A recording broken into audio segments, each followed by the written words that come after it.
여러분, 지금 정말 행복하신가요? 아니면 혹시 말로 다 할 수 없는 피로감에 젖어 하루하루를 그저 버티고 계신 건 아닌가요? 아마 대부분은 후자일 겁니다. 아침에 눈을 뜨는 게 고통스럽고, 남들과 끊임없이 비교당하며 자존감은 이미 바닥을 쳤고, 인간관계는 마치 가시 돋친 고슴도치처럼 서로에게 상처만 남기는 일상의 반복이죠. 도대체 인생은 왜 이렇게 힘든 걸까요? 우리가 태어난 게 무슨 큰 잘못이라도 되는 걸까요? 오늘 우리는 이런 우리의 비명 섞인 질문에 가장 차갑고도 정직한 대답을 내놓았던 한 남자를 만나보려고 합니다. 독설가, 염세주의의 화신, 하지만 역설적으로 우리 시대 지친 영혼들에게 가장 깊은 위로를 건네는 철학자, 바로 아르투어 쇼펜하우어입니다. 양옆으로 삐죽 솟아오른 헝클어진 회색 머리에 세상을 다 포기한 듯한 날카로운 눈빛을 가진 이 노인은 우리에게 이렇게 말합니다. 인생은 고통이다. 그리고 그건 지극히 정상이다. 도대체 이 괴팍한 노인은 왜 인생이 고통이라고 확신했을까요? 그리고 그 지옥 같은 통찰 속에서 그는 어떻게 매일 저녁 플루트를 불고 반려견과 산책하며 평온을 유지했을까요? 쇼펜하우어의 철학을 이해하기 위해선 먼저 그의 삶을 들여다봐야 합니다. 그는 아주 부유한 집안에서 태어났지만 그 풍요로움이 결코 행복을 보장해주지는 않았습니다.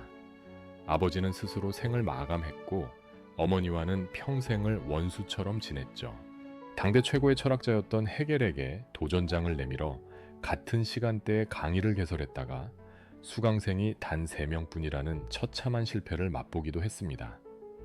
그는 철저하게 고립되었고 철저하게 비주류였습니다.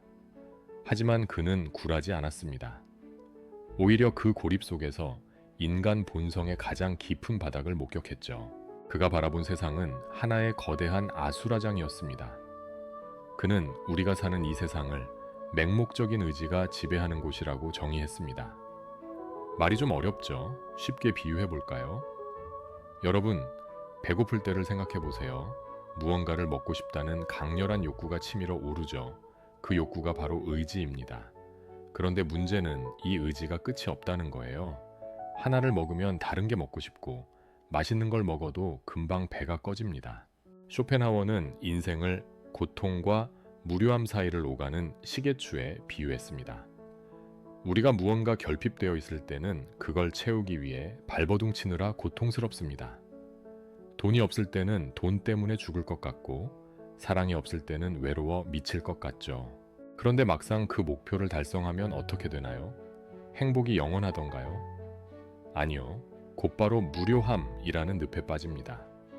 요즘으로 치면 최신형 스마트폰을 샀을 때의 쾌감은 사흘을 못 가고 다시 새로운 모델을 갈구하거나 무료해지는 것과 같습니다. 시계추가 왼쪽의 고통에서 오른쪽의 무료함으로 끊임없이 왔다 갔다 하는 것, 그것이 우리 인생의 본질이라는 겁니다. 노력해서 얻어봤자 결국 지루한 뿐이라니요. 그렇다면 우리는 이 지옥 같은 굴레에서 어떻게 벗어날 수 있을까요? 쇼펜하우어는 여기서 아주 독특한 해결책을 제시합니다. 바로 예술과 관조입니다. 여러분, 압도적으로 아름다운 풍경을 보거나 장엄한 교향곡을 들을 때 잠시나마 나 자신을 잊어본 적 없으신가요? 그 순간만큼은 더 갖고 싶다는 욕망도, 남보다 잘나고 싶다는 질투도 사라집니다. 쇼펜하우어는 바로 그 찰나의 순간이야말로 우리가 고통스러운 의지로부터 해방되는 유일한 시간이라고 말했습니다. 그는 매일 저녁 플루트를 연주했습니다. 세상은 지옥 같을지언정 그가 부는 플루트 선율 안에서는 고통도 무료함도 끼어들 틈이 없었기 때문입니다. 이제 인간관계 이야기를 해볼까요? 아마 많은 분이 인간관계 때문에 밤잠을 설치고 계실 겁니다. 쇼펜하우어는 여기서 그 유명한 고슴도치 딜레마를 꺼내듭니다. 추운 겨울날 고슴도치들이 추위를 피하려고 서로에게 다가갑니다. 하지만 가까이 갈수록 서로의 날카로운 가시에 찔려 비명을 지르며 멀어지죠. 너무 멀어지면 추워서 얼어 죽을 것 같고, 너무 가까우면 아파서 견딜 수가 없습니다. 결국 고슴도치들이 찾아낸 최선의 방법은 무엇일까요? 바로 적당한 거리를 유지하는 것이었습니다. 쇼펜하우어는 말합니다. 타인에게 너무 많은 것을 기대하지 마세요. 그들도 여러분처럼 자신의 결핍을 채우기에 급급한 나약한 존재일 뿐입니다. 우리가 남들의 시선에 그토록 목매는 이유가 뭘까요? 그것은 우리 내면이 텅 비어 있기 때문입니다. 내 안에 가진 게 없으니 남의 박수 소리로라도 채우려는 것이죠. 하지만 남의 눈은 감옥과 같습니다. 그들의 입맛에 맞추려다 보면 정작 나 자신은 사라지고 말죠. 그는 이런 일침을 가합니다. 남들이 나를 어떻게 볼까 걱정하는 것은 마치 남의 머릿속에 내 행복을 맡겨두는 것과 같다. 정말 소름 돋는 통찰 아닌가요? 여러분의 행복을 왜 남의 변덕스러운 생각 속에 방치하시나요? 쇼펜하우어는 고독을 사랑하라고 조언합니다. 고독은 외로움과는 다릅니다. 고독은 뛰어난 정신의 운명이며 자기 자신과 온전히 마주하는 축복의 시간입니다. 그는 인간은 혼자 있을 때만 온전한 자기 자신이 될 수 있다고 단언했습니다. 그렇다고 그가 피도 눈물도 없는 냉혈한이었을까요? 아니요, 전혀 그렇지 않습니다. 그는 세상 모든 생명체의 고통을 깊이 공감했습니다. 자신의 반려견인 푸들 아트만을 지극히 사랑했습니다. 인간들이 서로 속이고 상처 줄 때 말 없는 강아지의 눈망울에서 우주의 진리를 보았습니다. 동물 학대를 극도로 혐오했고 생명에 대한 자비를 강조했습니다. 왜냐고요? 우리 모두는 같은 의지의 지배를 받는 고통받는 동료들이기 때문입니다. 그의 철학은 결코 다 포기하고 죽어라는 허무주의가 아닙니다. 오히려 인생은 원래 고통이니 그 사실을 겸허히 받아들이고 스스로를 보호하라는 가장 현실적인 생존 지침서에 가깝습니다. 우리가 겪는 불안과 우울의 정체를 정확히 짚어줌으로써 역설적으로 우리를 그 감정들로부터 자유롭게 해줍니다. 아, 내가 힘든 게 내가 못나서가 아니구나. 인생이라는 메커니즘 자체가 원래 이렇게 설계된 거구나 라는 깨달음. 거기서부터 진짜 치유가 시작되는 법이니까요. 자, 상상해보세요. 쇼펜하우어가 지금 여러분 앞에 앉아 있다고 말이죠. 그는 굳게 다문 입술을 살짝 떼며 여러분의 어깨를 툭툭 다독일 겁니다. 그리고 특유의 냉소 섞인 목소리로 하지만 따뜻한 눈빛으로 이렇게 말해줄 겁니다. 오늘 하루 참 잘 버텨냈구나. 남들의 시선이라는 감옥에서 나오렴. 내 안의 작은 플루트를 찾아 연주해보렴. 혼자 있는 시간의 충만함을 즐길 줄 안다면 너는 더 이상 세상의 노예가 아니란다. 인생은 여전히 고통스러울 겁니다. 내일 아침에도 우리는 시계추처럼 고통과 지루함 사이를 방황하겠죠. 하지만 이제 우리는 압니다.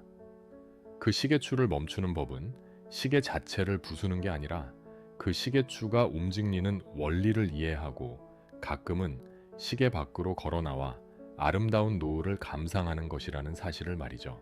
오늘 여러분이 느꼈던 그 고통스러운 마음 결코 부끄러운 게 아닙니다. 그것은 여러분이 살아있다는 증거이며 더 나은 삶을 갈망하는 의지의 몸부림일 뿐입니다. 이제 그 의지를 남을 향한 질투나 인정 욕구가 아닌 나 자신을 돌보고 위로하는 데 써보시는 건 어떨까요? 여러분의 서재에 혹은 여러분의 마음속에 쇼펜하우어라는 이 괴팍하지만 든든한 스승 한 명을 들여놓으시길 바랍니다. 그가 전하는 차가운 지혜가 여러분의 뜨거운 불안을 식혀줄 것입니다. 고독을 두려워하지 마세요. 타인의 시선에서 도망치세요. 그리고 오직 여러분만이 들을 수 있는 내면의 소리에 귀를 기울이세요. 그것이 바로 이 비극적인 삶을 가장 우아하게 살아내는 방법입니다. 세상은 여러분이 생각하는 것보다 훨씬 더 넓고 여러분의 가치는 타인의 잣대로 측정될 수 없을 만큼 거대합니다. 오늘 밤은 부디 무거운 짐을 내려놓고 온전히 당신 자신만을 위한 평온의 시간을 가지시길 바랍니다. 쇼펜하우어의 날카로운 독설이 오히려 여러분의 마음을 어루만지는 따뜻한 손길이 되었기를 바랍니다. 혼자 걷는 길이라 생각하지 마세요. 우리 모두는 각자의 고통을 짊어지고 함께 나아가는 여행자들입니다. 지금까지 인생 인문학이었습니다. 더 깊은 통찰과 나를 세우는 철학자들의 목소리가 궁금하시다면 구독과 좋아요로 함께 해주세요. 여러분의 매일이 조금 더 단단해질 수 있도록 우리는 다음 시간에 더 깊고 흥미로운 인문학 이야기로 돌아오겠습니다. 오늘 하루도 정말 고생 많으셨습니다. 이제 편안한 밤 되시길 바랍니다. 당신은 그럴 자격이 충분하니까요.